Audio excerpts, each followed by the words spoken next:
I thought I'd take you through, as a way of getting into this, antibiotic resistance.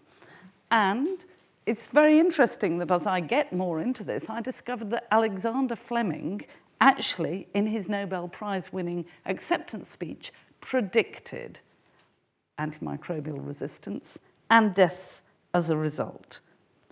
Before antibiotics, sulfonamides, penicillin, 43% of people died from infection. At the moment in the UK, it's around 7%, and the W.H.O. models that about 20 years on average is added to life as a result of the antibiotics that we use. So, having told you that Fleming actually sounded the alarm, we have to think a bit about why it has not caught up with us now. And that's really because we've had a golden age of antibiotic discovery. When I, as a doctor, found I had a patient with leukemia, I'm a hematologist, or sickle cell, with an antibiotic-resistant bug, I just asked the microbiologist what other drug to use, and he always produced one. There was one there. We opened the cupboard and got it out. They really have revolutionized medicine, and modern medicine, as we know it, would not be there without it. Transplants, obviously, but modern cancer medicine. Think about all those routine operations, as John said, knees, hips, caesarean sections, prophylactic cover, and good outcomes. But this golden era that I was brought up with has actually come to an end.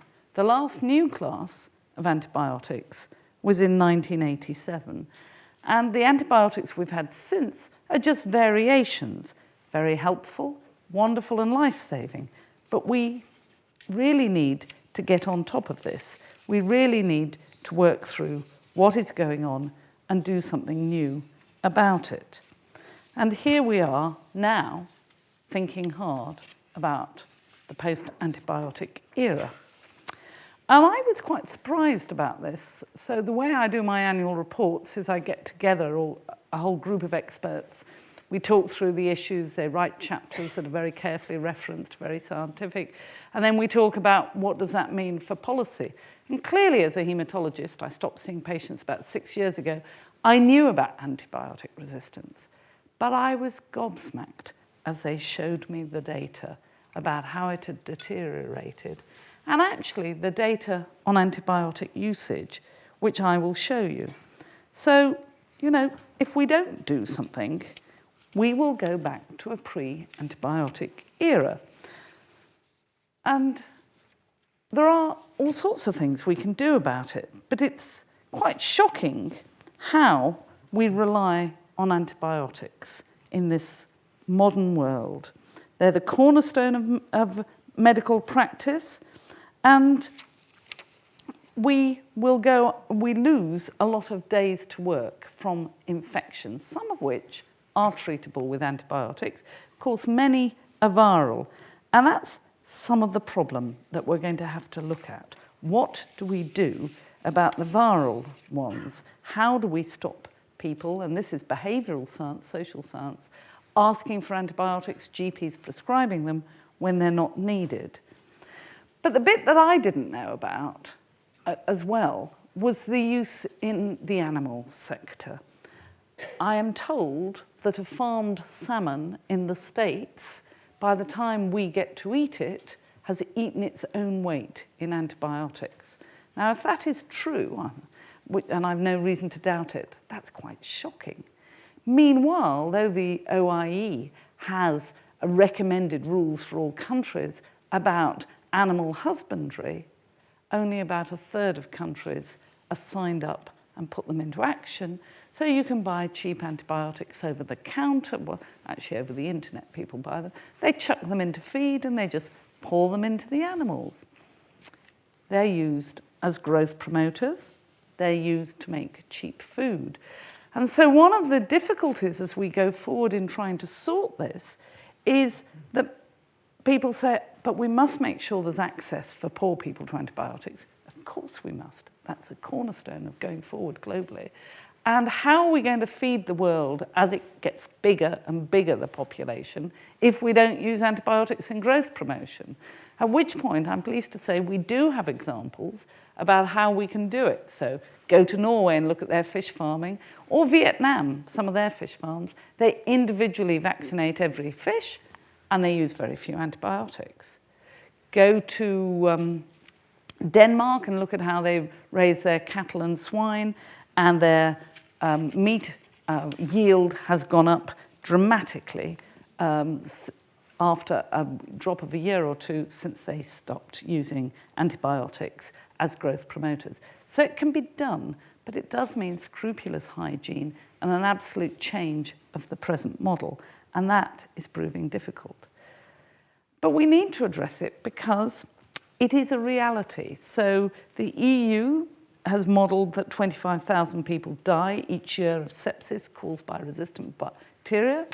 The US, the CDC, published a report about 3-4 weeks ago saying a conservative estimate was 23,000 deaths.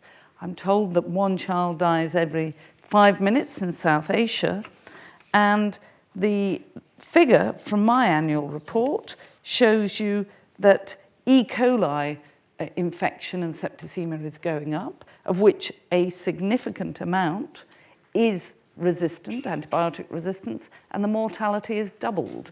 And the modelling from that work suggests that 5,000 people die in the UK every year of antibiotic-resistant E. coli. I have to say that when I get to be old, I don't mind dying of flu or pneumonia. They were known as the old man's friend, so they can be the old bat's friend. But I do mind dying of an antibiotic-resistant E. coli. That is poor practice, and I really don't want it. We know that other bugs, apart from bacteria, are increasing in resistance. I'm not talking about HIV, but it runs at about 7 to 9% resistance. You will know more than I do. You're all much more expert than I am at this, about multi-drug resistant TB and how it's going up. We worry about NDM1 traveling from Delhi originally and found within a couple of years all around the world. But of course, what you can also see is, starting in the States, KPC resistance traveling across the world as well the other way. This is not something where one country does it to another.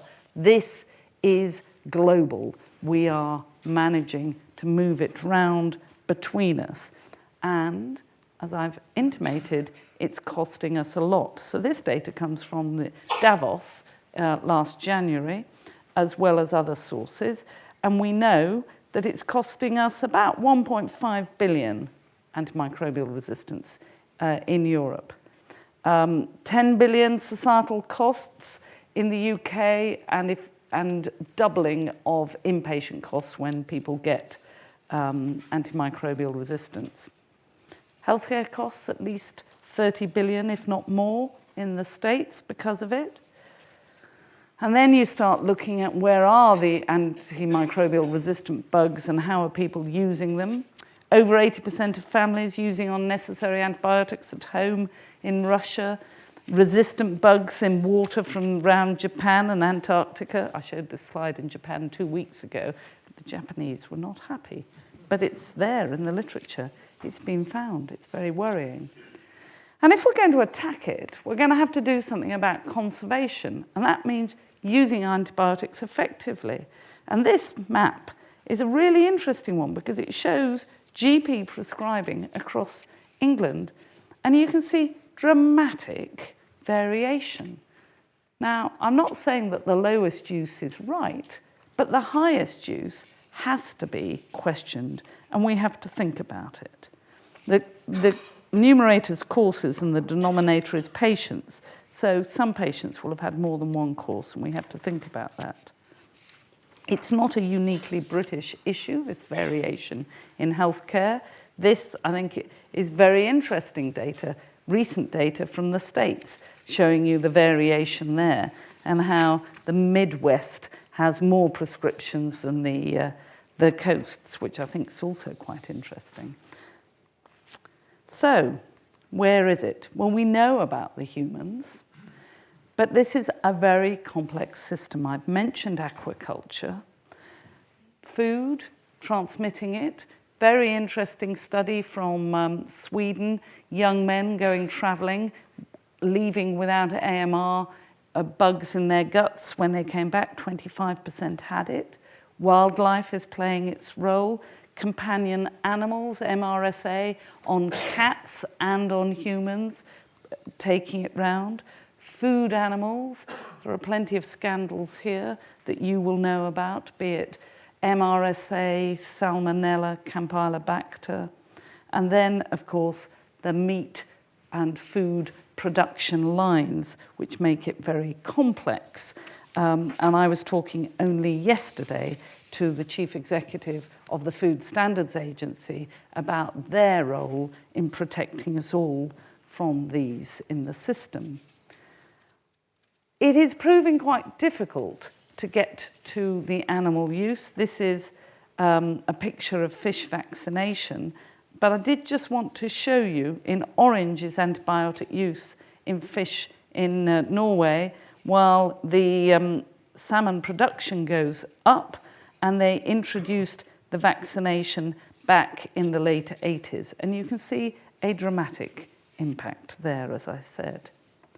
Now, in Britain, we have some successes, and I'm just showing you here how, with scrupulous hygiene in hospitals, we have dealt with MRSA. I was shocked a couple of weeks ago in Japan, where two expert colleagues came with me from Public Health England, that they have the levels we had at our worst of MRSA in their hospitals, and no one was worrying about it. They said, well, that's how it is. Particularly in Japan, where there is an obsession about cleanliness. We've also really got on top of C. diff, and that's doing well. And a lot of this is about cleanliness and hygiene. And I can remember how sloppy we got in hospitals, and there were antibiotics to sort it out, and it worked, and it didn't matter. We're going to have to do much more social sciences to learn how to keep the pressure on hygiene, how to keep people clean, how to make sure they only use antibiotics when they need to. We need research about better guidelines. Indeed, for all I spend my life telling people, if you've got the right drug, you must take it at the right dose for the whole course. I understand that the science underpinning a full course may not be as solid as I've been led to believe. We need to understand a lot more and work at this.